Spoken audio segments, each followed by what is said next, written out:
Good evening. My name is Austin Gergens, and I'm a sophomore here at Hillsdale College. Currently, I'm studying English and psychology, and tonight it's my pleasure to introduce to you the speaker. Mr. Byron York is chief political correspondent for the Washington Examiner and Fox News contributor. He earned his Bachelor's of Arts from the University of Alabama and his master's degree from the University of Chicago. Mr. York has covered the Bush, Obama, and Trump administrations, as well as Congress, and each presidential campaign since the year 2000. Formerly White House correspondent for National Review, he has written for numerous publications, including the Wall Street Journal, the Washington Post, Atlantic Monthly, Foreign Affairs, and the New Republic. Mr. York is a regular guest on television, including Meet the Press, PBS NewsHour, and The Laura Ingraham Show. He is the author of The Vast Left-Wing Conspiracy and an account of liberal activism in the 2004 election. Please join me in welcoming Mr. Byron York.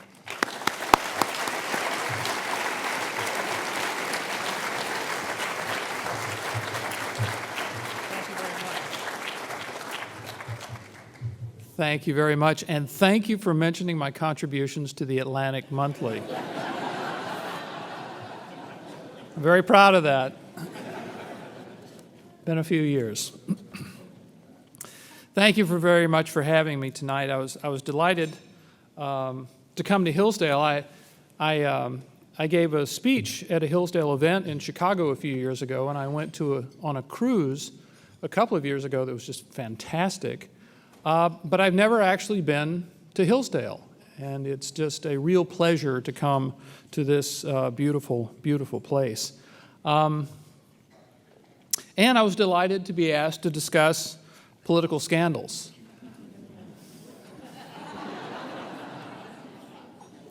Now, it says political scandals since 2008.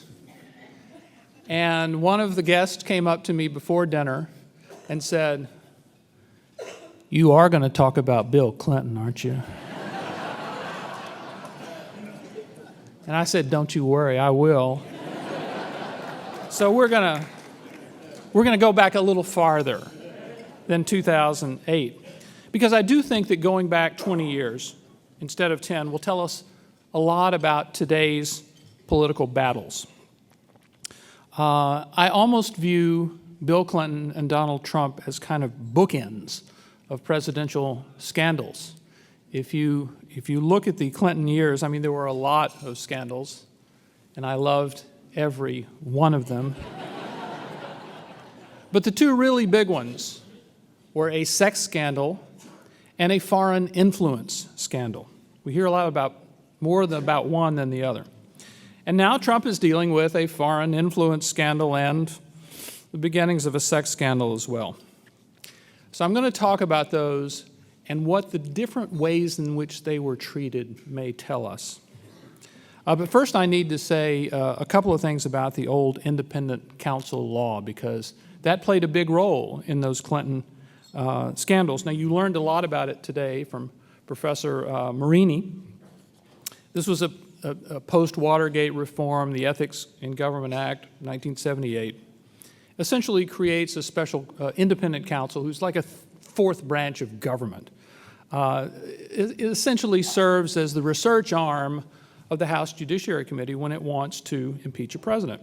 Now, Republicans were really burned by this law in the 1980s with the Iran-Contra affair. There was an independent counsel, his name was Lawrence Walsh. He was extremely political. He stretched out his investigation to last forever. As a matter of fact, the first story I ever wrote for the Wall Street Journal editorial page must have been about 93. And I learned that Lawrence Walsh was still coming to Washington every week and checking into the Watergate Hotel, which is about the most expensive hotel in Washington, and staying in luxury while he still investigated the Iran-Contra scandal. And Ronald Reagan was gone from office, and George H.W. Bush was gone from office, and he was still doing it. I think the title was The Final Paydays of Lawrence Walsh. But it just went on forever. So when the law expired in the early 90s, Republicans said, let it die. It's bad. It is bad news. Let it die. But the Democrats, who apparently thought that this law just existed to target Republicans, said, no. We must extend this law, and they said it in a very self-righteous way. Bill Clinton himself called the Independent Counsel Law, quote, a foundation stone for the trust between the government and our citizens, a force for government integrity and public confidence. And so I will say, knowing what happened after that, it is okay to laugh when you hear what he said.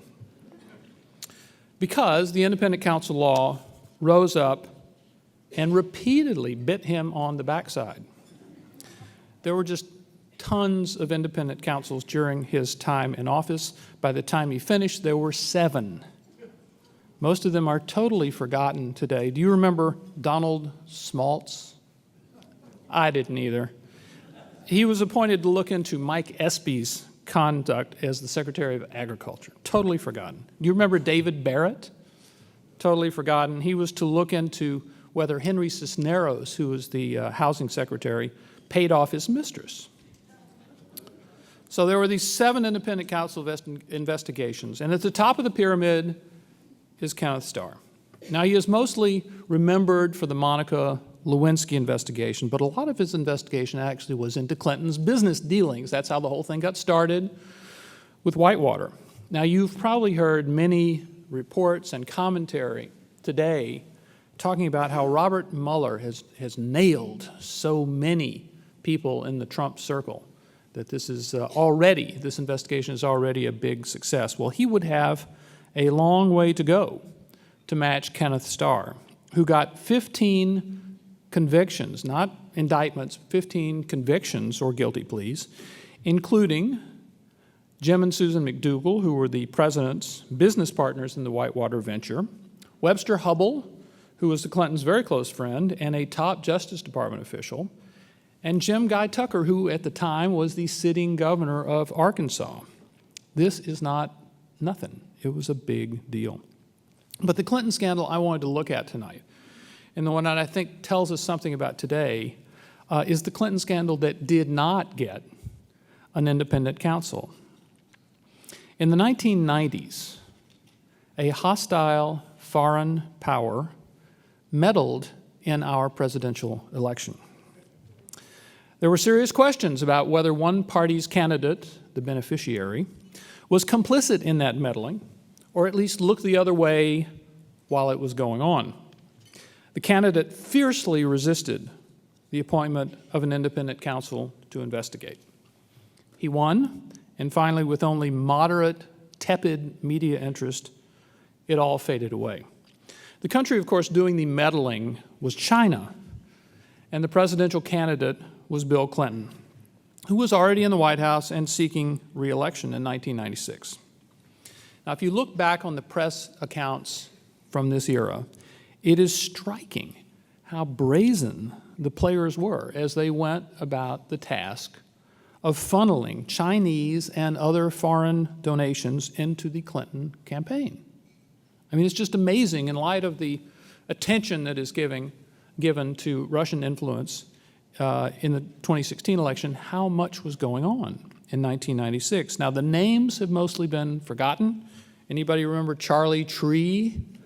Okay, John Huang, Johnny Chung. I see a couple of hands back there. The names are forgotten, but the record remains. So I'm going to talk about just a little of what was going on. Johnny Chung, born in Taiwan, U.S. citizen, prolific Democratic fundraiser. Between 1994 and 1996, he gave $366,000 to the Democratic National Committee and visited the Clinton White House more than 50 times.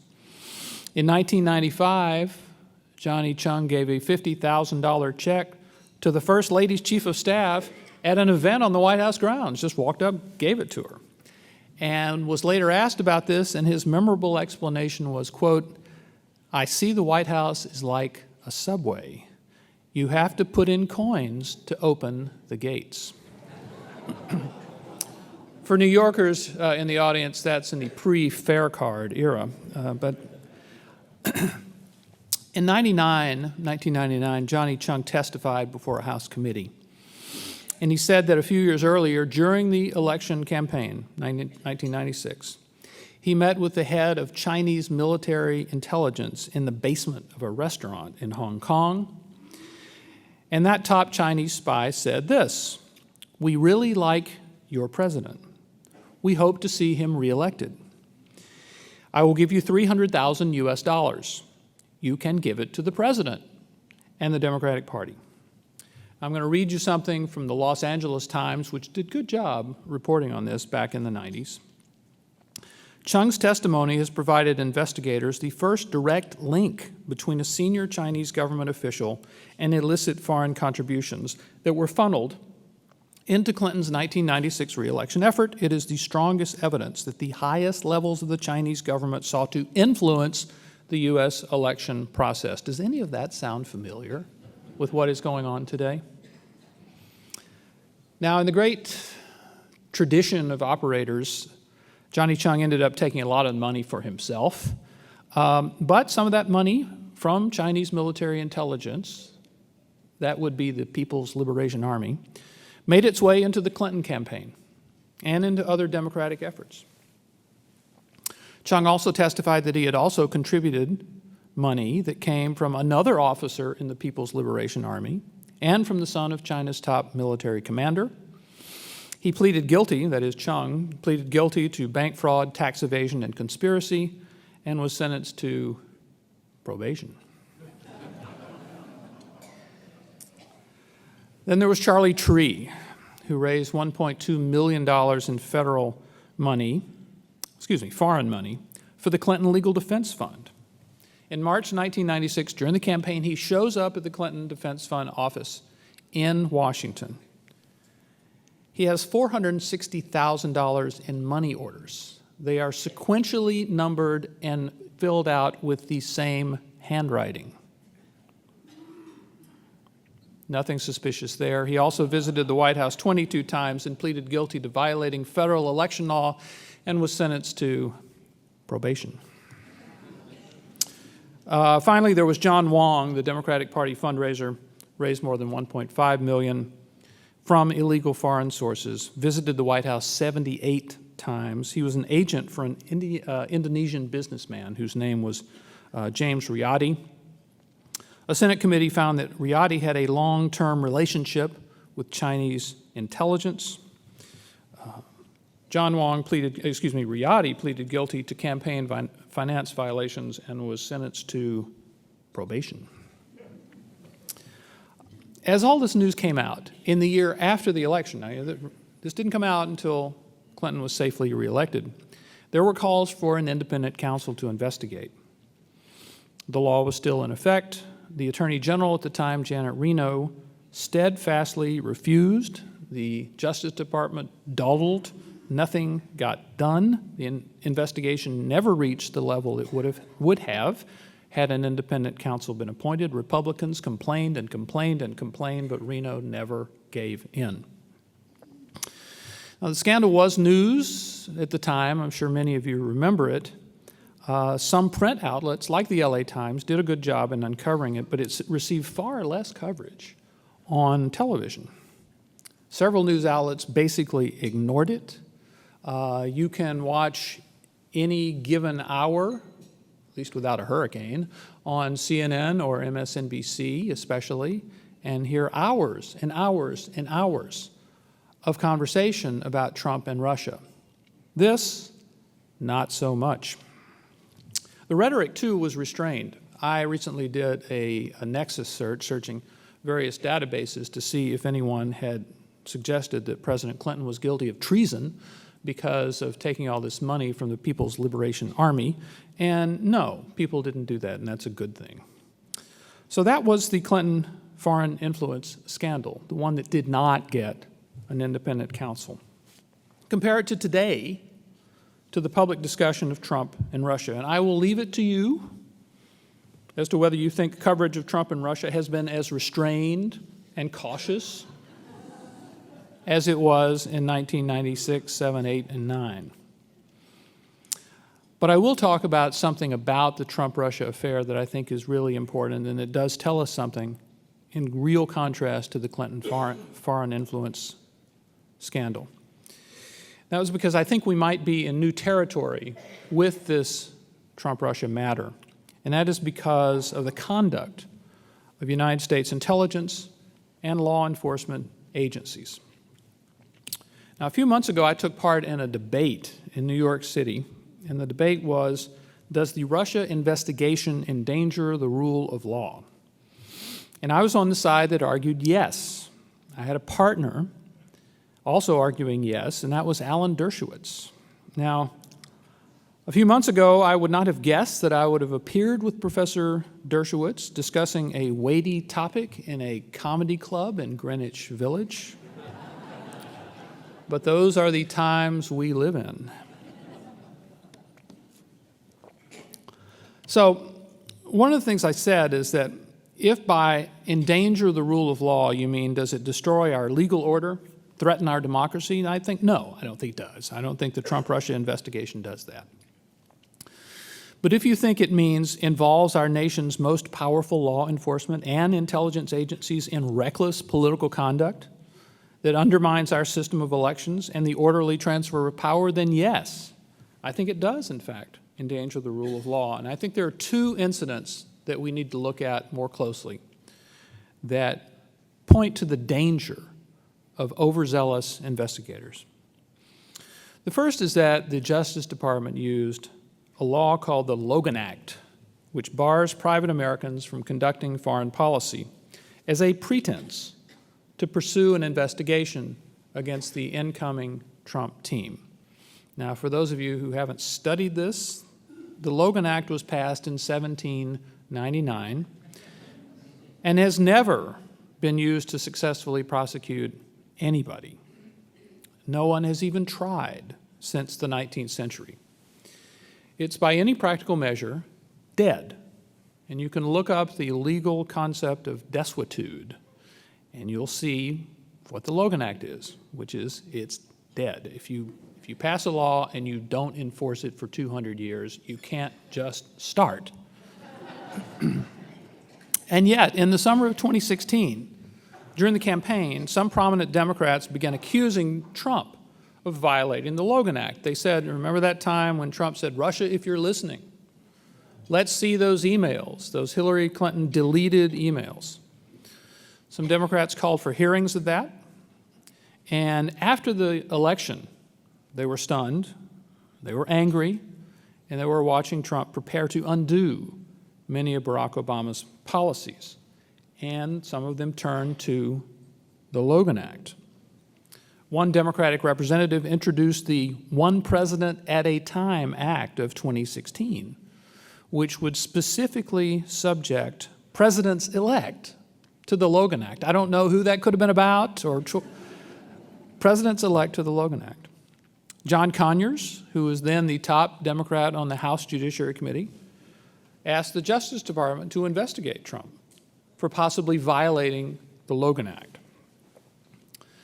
Now, all of that was just political posturing. That is not a threat to the rule of law. But, unbeknownst to the public, the Obama Justice Department was using the Logan Act as a pretext to take action against the incoming administration. When Intelligence Intercept picked up Michael Flynn, who is the new National Security Advisor, talking to the Russian ambassador in December of 2016, that is, during the transition, the Obama Justice Department saw this as a possible violation of the Logan Act, which it certainly wasn't, because many foreign policy experts saw absolutely nothing wrong with the incoming National Security Advisor talking to a foreign official. Nevertheless, 4 days into the Trump administration, on January 24th, 2017, Sally Yates, who was the holdover Obama official leading the Justice Department, she was the acting Attorney General, she sent agents to the White House to question Flynn, ostensibly on the suspicion that he violated the Logan Act.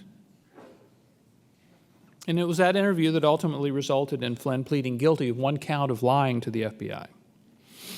The bottom line with that is that the Flynn saga, which is at the very heart of the Trump-Russia investigation, appears to have hinged on a trumped-up suspicion that an incoming, not yet in office administration, had broken a centuries-old law that had never been prosecuted before, when in fact the new administration's real transgression was to make it clear it was going to overturn Barack Obama's policies.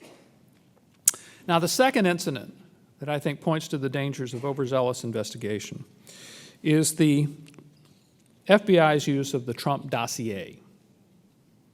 I hope you've all heard of the Trump Dossier. It's the Clinton campaign Oppo research product.